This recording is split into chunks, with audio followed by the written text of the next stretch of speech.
ये हमारी सीरीज की 35वीं वीडियो होने वाली है, जहां पर हम यूनिट 4 को कंटिन्यू कर रहे हैं। ये यूनिट 4 ब्लॉक 3 का पार्ट है, जो कि था द सेंट्रल प्रोसेसिंग यूनिट। तो बेसिकली इससे पहले हमने एएलयू के बारे में पढ़ा था। इस बार हम कंट्रोल यूनिट के बारे में पढ़ेंगे, जो कि एक सीपीयू के कंपोनेंट्स होते हैं और ये मेन कंपोनेंट्स होते हैं। तो चलिए स्टार्ट करते हैं।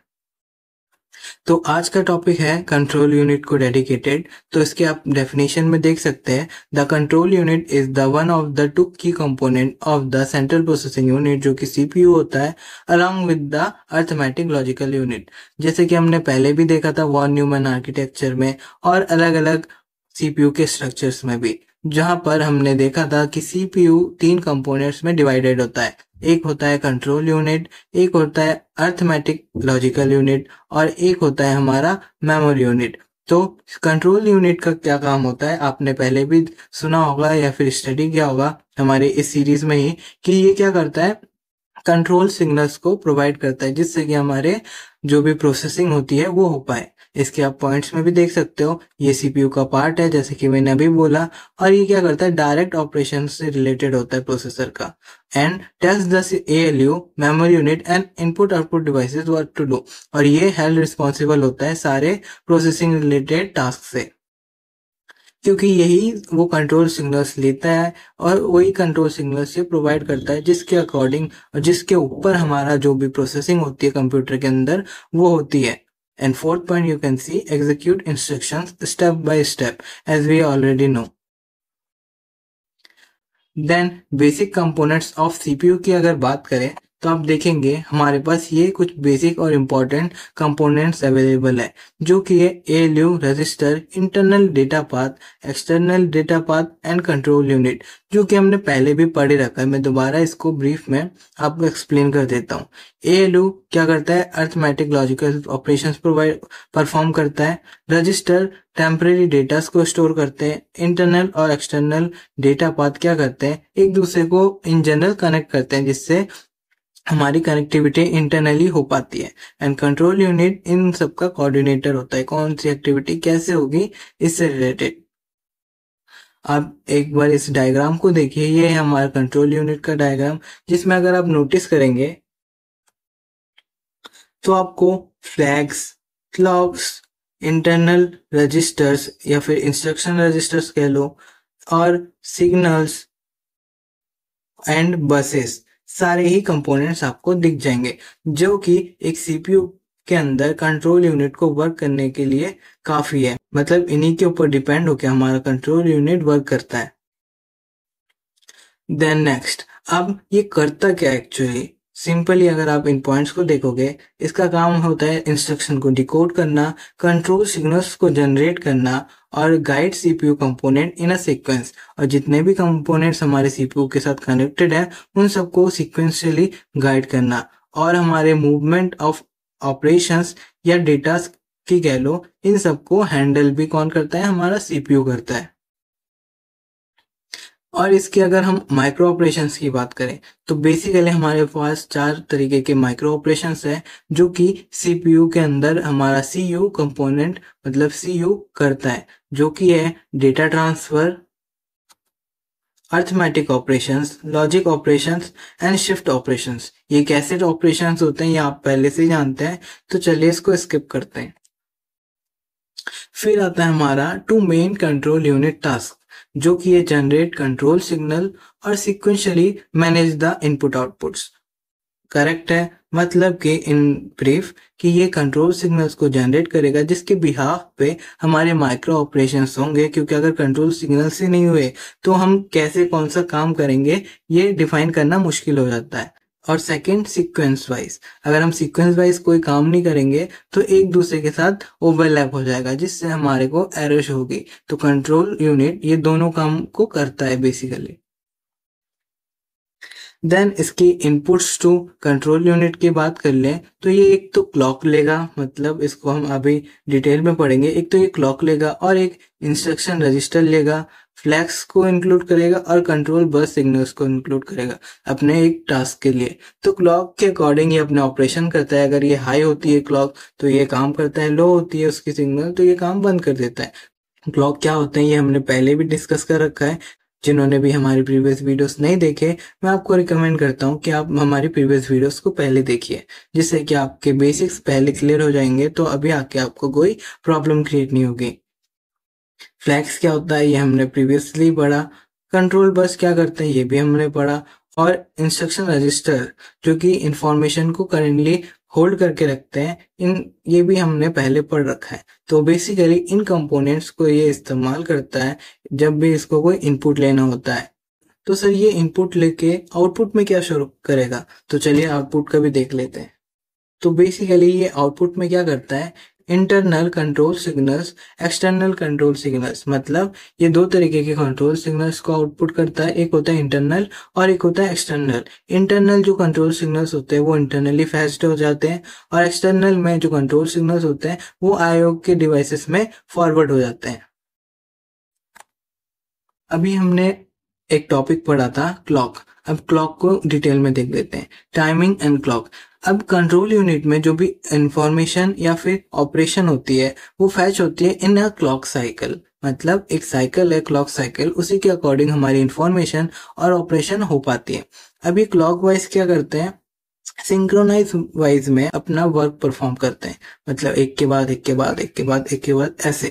और ये स्टेप स्टेप में करते हैं, छोटे छोटे स्टेप्स लेंगे एंड देन अपना काम करेंगे, जिसको हम माइक्रो ऑपरेशंस भी कहते हैं। इसको आप T1 T2 T3 में डिवाइड कर सकते हो, मतलब T1 में ये एक काम करेगा, T2 में वो दूसरा काम करेगा, T3 में वो तीसरा काम करेगा। And third point, use counter to track instruction stages. और काउंटर्स क्या करते हैं, इसको ट्रैक करके रखते हैं, मतलब कहाँ पर हम कौन सा काम कर रहे हैं ये कौन ट्रैक करता है, हमारा काउंटर। तो ऐसे हमारा जो क्लॉक साइकिल है उसके बेसिस पे हमारे ऑपरेशंस हो पाते हैं, कहाँ पर, इन कंट्रोल यूनिट। फिर नेक्स्ट फेज में आप देखेंगे इंस्ट्रक्शंस के कुछ साइकिल फेसेस होते हैं, जिसमें आप देखेंगे fetch, indirect, execute and interrupt जैसे टर्म्स लिखे। तो फैच में कंट्रोल यूनिट क्या करता है, इंफॉर्मेशन लेता है और उसको अपने अंदर फैच कर रहा होता है, मतलब अंडरस्टैंड कर रहा होता है।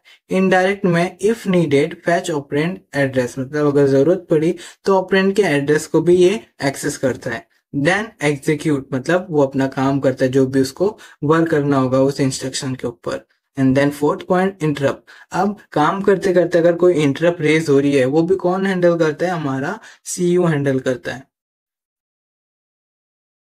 Micro operation fetch cycle.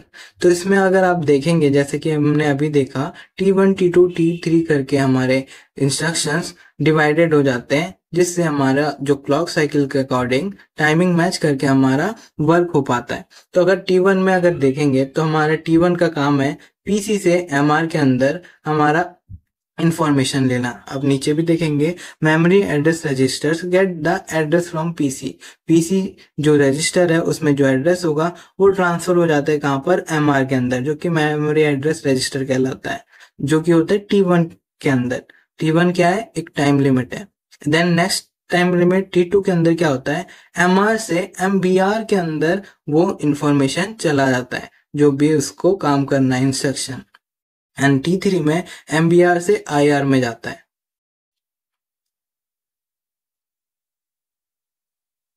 और इनडायरेक्ट साइकिल की अगर बात करें तो इनडायरेक्ट साइकिल में क्या होता है कि T1 में IR से MR के अंदर तो जाता है, और T2 में MR से MBR के अंदर जाता है, और T3 में MBR से एड्रेस IR के अंदर जाता है। फिर ये दोबारा रिपीट होता है जब तक कि उसको डायरेक्टली अपना डेटा ना मिल जाए। ये कहलाती है हमारी इनडायरेक्ट साइकिल, जहाँ पर हमको डायरेक्ट अपना ऑपरेंड वैल्यू नहीं मिल पाता। आप यहाँ पर देख सकते हैं, used when the instruction point to another address not directly data, मतलब हमारा इंस्ट्रक्शन दूसरे इंस्ट्रक्शन को डायरेक्ट करता है, ना कि डेटा को डायरेक्ट करता है। फिर आता है हमारा एग्जीक्यूट साइकिल। ये हमारा थर्ड साइकिल है, जिसमें आप देखेंगे कि depends on the opcode example instruction, मतलब ये हमारा ऑपकोड पे डिपेंड करता है कि अब हमारा काम क्या होगा। देखिए, एड R1 X, मतलब X की वैल्यू R1 में ऐड हो जाए, जिसके लिए ये T1 T2 T3 में इसके स्टेप्स डिवाइडेड है। T1 में क्या होता है, IR से लेके MR के अंदर हमारी एड्रेस वैल्यू जाती है, फिर MR से लेके MBR के अंदर जाती है, देन MBR में R1 की वैल्यू ऐड होके R1 में सेव हो जाती है। एंड ISZX में अगर देखेंगे मतलब इंक्रीमेंट एंड स्किप इफ 0 में जो एक कंडीशन होती है उसमें क्या होता है, सेम T1 T2 वैसे ही रहेगा। T3 में क्या होगा, MBR 1 इंक्रीमेंट करेगा और फिर MBR के अंदर सेव करेगा, देन MBR से MR के अंदर जाएगा और if MBR is equal to 0 हमारा नेक्स्ट इंस्ट्रक्शन पास हो जाएगा, मतलब PC 1 से इंक्रीमेंट हो जाएगी उसकी इंस्ट्रक्शन उसके अंदर। ये वीडियो आपको तभी समझ में आएगी, मैं पहले ही बता दूं, जब आपके बेसिक्स क्लियर होंगे, क्योंकि अगर नहीं हुए तो आपको ये आपके मतलब सर के ऊपर से ही जाएगा, क्योंकि ये एक तरीके का सबमिशन है टू द बेसिक कॉन्सेप्ट। अगर आपके बेसिक्स कॉन्सेप्ट क्लियर नहीं हुए तो आपको मैं रिकमेंड करूंगा ये वीडियो अभी ना देखो, पहले बेसिक्स को क्लियर करो। एंड नेक्स्ट आता है हमारा last cycle, interrupt cycle. Interrupt क्या होता है हमने बहुत अच्छे से बार बार पढ़ा है, तो बेसिकली मैं इसको ब्रीफ में ही कर देता हूँ कंप्लीट कि T1 T2 T3 जो कि हमारे बेसिक्स टाइम लिमिट्स हैं, आपको पता होगा। इसमें क्या होता है, T1 में PC अपना काम मतलब अपना इंफॉर्मेशन या फिर इंस्ट्रक्शन सेव करके MBR में शिफ्ट कर देता है, देन हमारा PC ISR को रन कर रहा होता है, फिर और जो हमारा MBR में डेटा सेव्ड है वो MR में शिफ्ट हो जाता है। उसके बाद जैसे हमारा काम हो जाता है इंटरप्ट सर्विस रूटीन का, फिर हमारा MBR MR को अपना प्रीवियस जो इंस्ट्रक्शन है वो एग्जीक्यूट करने के लिए अपने डेटास को दे देता है, जिससे हमारा जो नॉर्मल फ्लो था पहले का वो कंटिन्यू हो जाता है।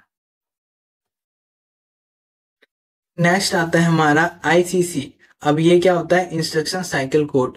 ये हमने प्रीवियस वीडियो में भी देखा था कि कोड के अकॉर्डिंग ये अपने काम्स को कॉल करते हैं, मतलब वर्क को कॉल करते हैं, मतलब आइडेंटिफाई कर लेते हैं।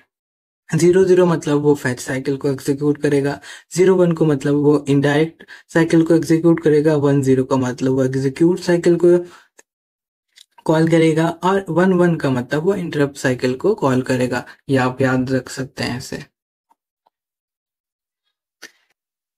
फिर आता है हमारा आज का लास्ट टॉपिक जो कि है टाइमिंग डायग्राम या फिर ISZ इंस्ट्रक्शन एग्जाम्पल। इसमें आप देखेंगे इलस्ट्रेशन है एक कंट्रोल सिग्नल्स का, जिससे अपना डेटा फ्लो हो पाता है, जिसमें 4 पॉइंट्स हैं, read signal active, write signal active, address lines and data lines. अब रीड सिग्नल अगर T2 में एक्टिव हो रहा है तो ये क्या करता है, डेटा को रीड करता है फ्रॉम मेमोरी। राइट सिग्नल में सेम डेटा को राइट करेगा टू मेमोरी, मतलब मेमोरी में राइट करेगा जो भी डेटा हमको राइट करवाना है। एंड एड्रेस लाइन की अगर बात करें तो ये मेमोरीज की लोकेशन एड्रेस कर रहा होता है, किसके हेल्प से, जी हाँ, एड्रेस बस के हेल्प से। और डेटा लाइन की अगर बात करें तो ये डेटास को कैरी करता है, किस बस की हेल्प से, जी हाँ, डेटा बस की हेल्प से, जो कि हमने प्रीवियस वीडियो में कवर किया था। अगर इसके अगर डायग्राम देखें तो ये हमारा डायग्राम है जो बुक में अवेलेबल है, जो कि हमको यही बताता है। तो आज के लिए इतना ही था गाइस, मिलते हैं नेक्स्ट वीडियो में।